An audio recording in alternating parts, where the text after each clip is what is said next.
Model Horse Tack School. My name is Carrie, and today we're working on Skijoring. And we already did an overview of what it is, so now it's time to do things like pick the horse, which is here. This is Guinevere from one of the Brer Fests way back, I guess. I really like this cute little pony.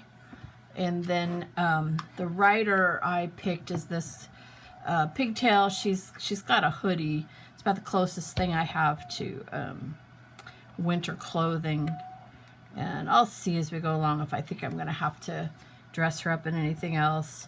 These can work as ski boots, not a problem, so that'll work. She'll probably need gloves and a hat, even though she has the hoodie. Okay, that's our first step, because what we need to do, we're doing the next, which is the poles, because I want this to be a harness entry. I want it to look like a harness. Okay, so if we're using her, then we're gonna figure out what are we using for the poles. So I'm using these dowels. I think they're 1/8 inch. I will verify that right now. So they are 1/8 inch. These are 1/8 inch diameter dowels. So I'd need 2 of those. And then I need the bar that goes in here, right? So this is a skewer. This is one of those bamboo skewers. And so it was smaller. It's what I had. I don't know if they actually make dowels small like this. So there's your bamboo skewer, right? Okay. And then we need a third one of these 1/8 inch for the handholds.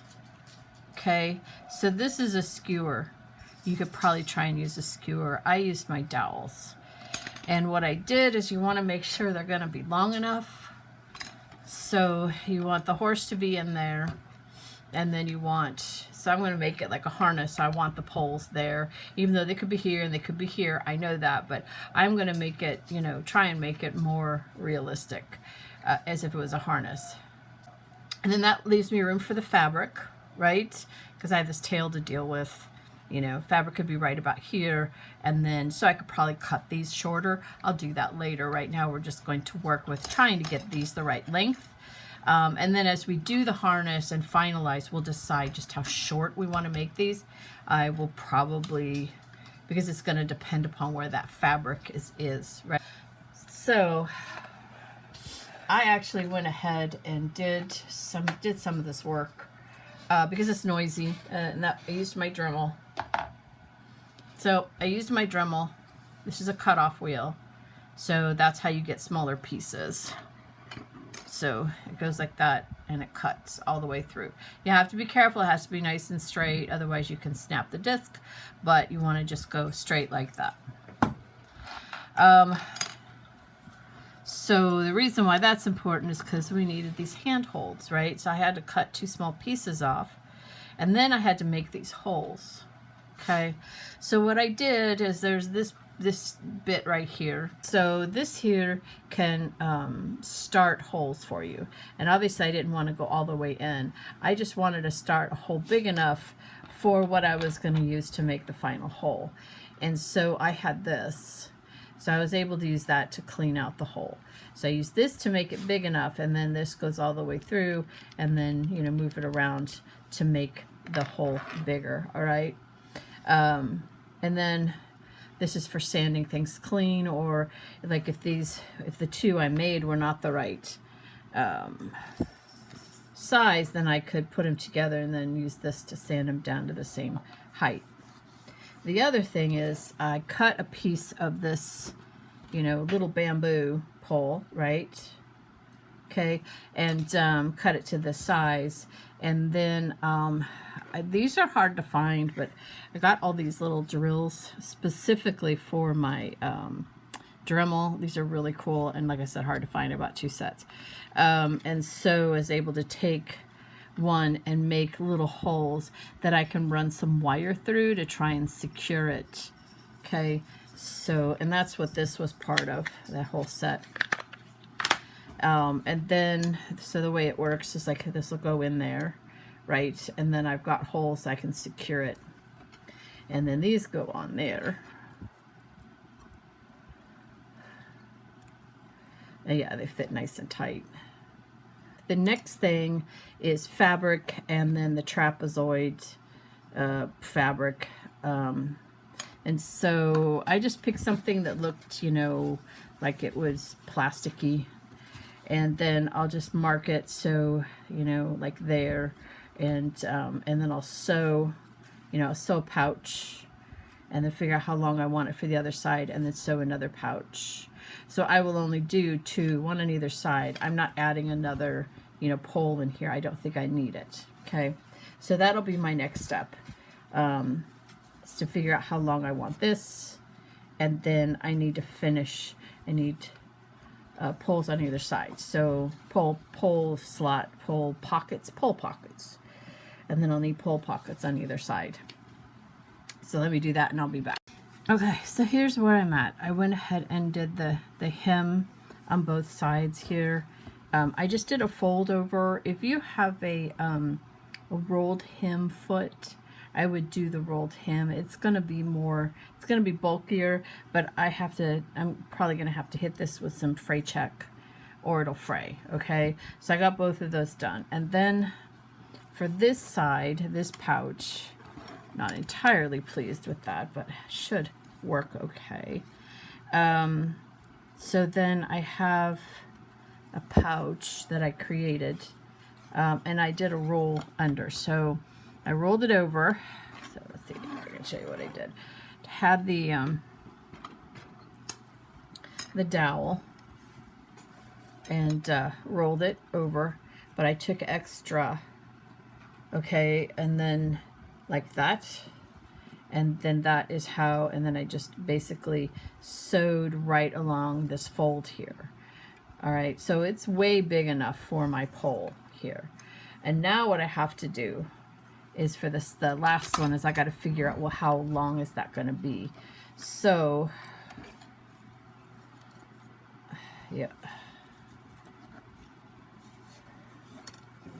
so, and I'm using invisible thread for my bobbin thread.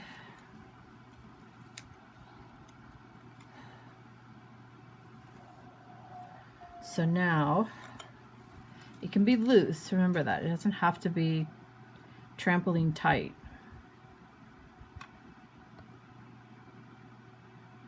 But somewhere around there is how big. And so then I would pretty much decide it, right? And then I'm going to go ahead and cut off extra. So I don't need any of that. I could make a second one. And then I'm going to do the same thing. I'll just fold this under, bring it over, and then that's about right, right? And then I'll go ahead and remove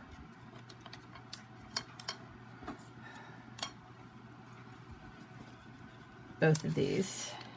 And I'm just going to sew right down along where that fold is. So a couple reasons why I like using invisible thread in my bobbin is this way I don't have to have bobbin thread for every color thread I use.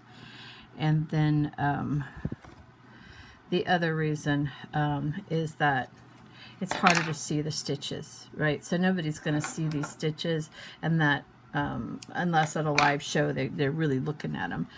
So they can disappear and we won't really see them. I have to get that out of there. But so now we're pretty much ready to get this whole thing put together. All right, now I'm making this up as I go, if you guys haven't figured out yet, okay? I just kind of have it in my head and I'm making it up. Okay, so now we want those in there, and I need a piece of wire. Now I know I have this 34 gauge wire, and I'm going to use that. Probably that hole is big enough you could use higher, but I'm going to use this.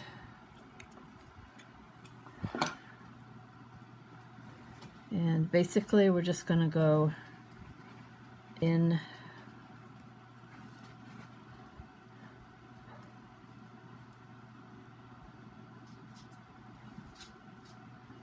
And that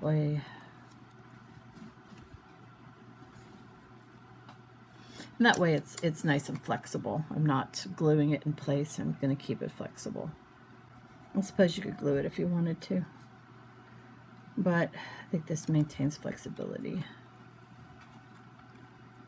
All right.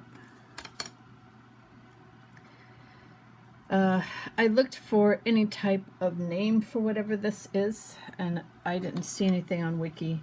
As far as equipment, they don't even acknowledge this, so I know it's rough sometimes to get information, but okay. All right, so what I decided to do on these handholds was just to create another set of holes that the reins can be slung through. That was the easiest thing to do. I thought of a whole bunch of other ways, but you know what? It's easiest. And I used exactly the same bits in my Dremel to do it. So aside from needing a little bit of maybe, need to get these threads, do a little fray check on the raw edges I have.